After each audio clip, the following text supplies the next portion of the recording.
नमस्कार बच्चों, first year की क्लास में सभी बच्चों का स्वागत है। आज अपन पढ़ेंगे महमूद बिन तुगलक, जिसका पीरियड था 1325 से 51 ईस्वी तक। इतिहास में काफ़ी फेमस है महमूद बिन तुगलक। इसकी कई योजनाएं थी जिन पे काफ़ी क्वेश्चंस भी बनते हैं, तो अपन आज इसको देखते हैं। फर्स्ट था इसका प्रारंभिक जीवन। तुगलक वंश का सबसे प्रतापी सुल्तान महमूद बिन तुगलक था। क्योंकि उसके शासनकाल में ही तुगलक साम्राज्य सबसे अधिक विस्तृत या विशाल था। वह गयासुद्दीन का सबसे बड़ा पुत्र था तथा उसके बचपन का नाम फ़खरुद्दीन मुहम्मद जुन्ना खां था। ये ऑब्जेक्टिव क्वेश्चन है बच्चों, याद रखना।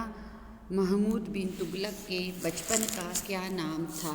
वापस रिपीट कर रही हूँ, फ़खरुद्दीन मुहम्मद जुन्ना खां। बाल्यकाल से ही उसका पालन पोषण एक सैनिक की भांति हुआ था और उसने अपनी वीरता तथा बुद्धिमानी से अपने बाल्यकाल में ही अच्छी ख्याति प्राप्त कर ली थी। पिता ने उसकी शिक्षा का भी यथोचित प्रबंध किया था। वह अपने अन्य भाइयों से अधिक योग्य तथा प्रभावशाली था। खुसरो ने उसे कुछ घोड़ों का अध्यक्ष नियुक्त किया था, परंतु अलाउद्दीन की भांति वह भी एक महत्वाकांक्षी युवक था। उसने दिल्ली का सुल्तान बनने की ठान ली थी।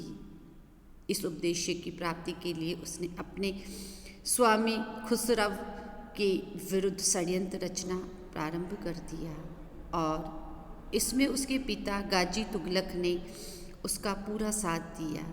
उस षड्यंत्र की सफलता पर जब उसका पिता गाजी तुगलक दिल्ली का सुल्तान बना, तब वह युवराज घोषित किया गया। कुछ दिनों बाद ही सुल्तान ने युवराज को उलुग खां की पदवी से सुशोभित किया। पिता के शासनकाल में वारंगल तथा जाजनगर को विजित कर उसने अपनी सैनिक दक्षता का परिचय दिया। उसका राज्यारोहण महत्वाकांक्षी होना उसके जीवन का प्रारंभ से ही झलकती थी।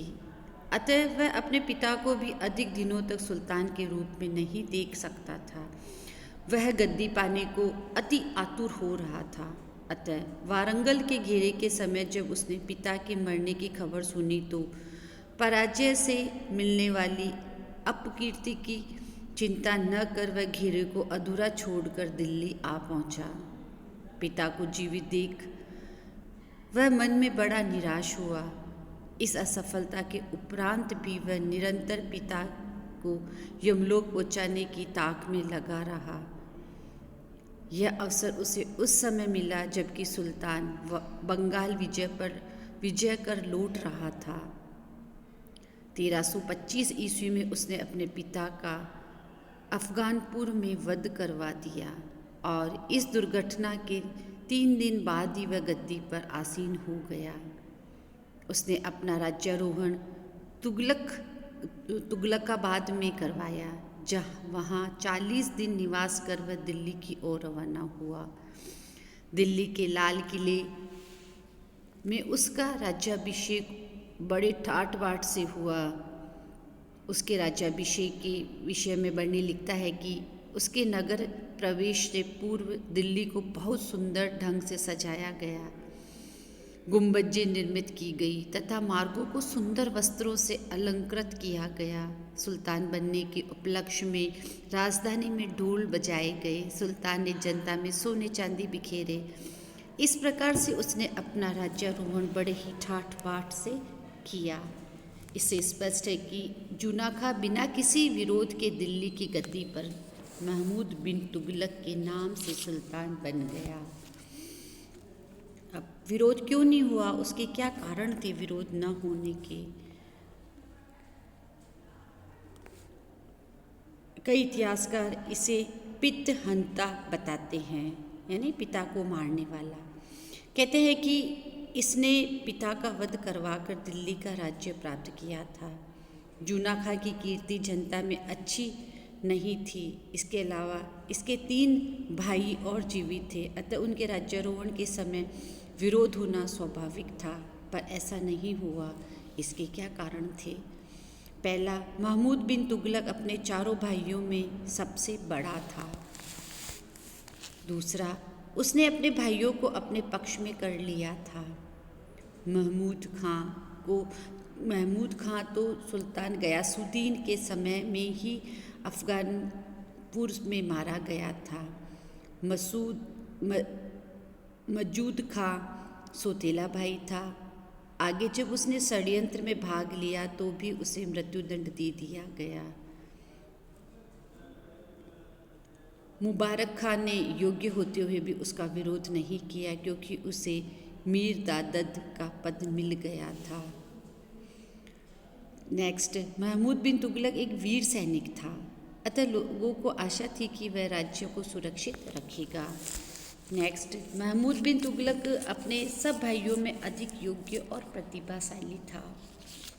नेक्स्ट, सुल्तान गयासुद्दीन ने ही इसे अपने काल में युवराज घोषित कर दिया था। लोगों को यह निश्चित रूप से याद नहीं था कि गयासुद्दीन का वध उसी ने करवाया है। दिल्ली के प्रभावशाली शेख निजामुद्दीन औलिया का उसे आशीर्वाद प्राप्त था। धन लुटाकर तथा अमीरों को उच्च पद देकर उसने सब अमीरों को अपना बना लिया था तथा उसके विरोध करने की किसी में साहस भी नहीं था। महमूद के शासन का महत्व। महमूद बिन तुगलक को अपने पिता से एक विस्तृत साम्राज्य मिला था। इस विशाल साम्राज्य तक किसी तुर्क सुल्तान को अपने पिता से नहीं मिला था। विशाल साम्राज्य के अलावा उसे अपने पिता से धन का भरपूर कोष भी मिला था। विद्वान तथा प्रतिभा संपन्न व्यक्ति होने के अलावा वह परिश्रमी भी था। जनता, अमीरों व विद्वानों की ओर से उसे कोई विरोध होने की आशा नहीं थी। अतः उस महत्वाकांक्षी युवक के मस्तिष्क में जो भी विचार आए उनको भी उसने क्रियान्वित करने का पूरा प्रयास किया। उसने कुल 25 वर्ष शासन किया। शासन के प्रथम वर्ष 10 वर्ष उसे शांति के सिद्ध हुई, अंत के 15 वर्ष विद्रोहों के वर्ष सिद्ध हुए। अतः उसने अपने शासन के प्रथम 10 वर्षों में कई योजनाएं बनाई तथा उन्हें क्रियान्वित करने का भी उसने पूरा प्रयास किया। उसके राजत्व के सिद्धांत काफ़ी अलग थे। उत्तर तथा दक्षिण की पृथकता को समाप्त कर वह एकता स्थापित करना चाहता था। मध्य एशिया को विजित कर वह सिकंदर की भांति एक महान विजेता तथा सुलेमान की भांति एक प्रतिष्ठित शासक बनना चाहता था।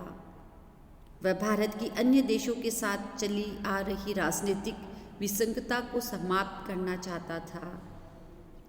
धर्म के क्षेत्र में वह अपने को स्वतंत्र रखना चाहता था। अन्य धर्मों के प्रति भी वह सहिष्णु रहना चाहता था। नियुक्तियों में वह धर्म को प्रधानता न देकर योग्यता को महत्व देता था। ये उसके राजत्व के सिद्धांत थे। नेक्स्ट है उसकी योजनाएं, जिनके लिए वह काफ़ी प्रसिद्ध सुल्तान रहा है। पहली योजना थी उसकी 2 आब पर कर बढ़ाना।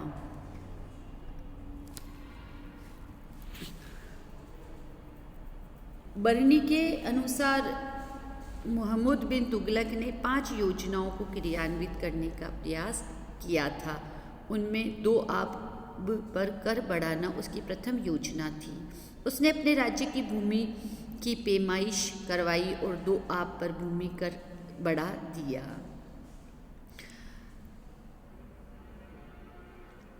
वैसे 2 आब पर कर बढ़ाना एक नई बात नहीं थी, क्योंकि इससे पहले भी कई सुल्तान इस क्षेत्र पर कर बढ़ा चुके थे। ये काफ़ी उपजाऊ क्षेत्र था।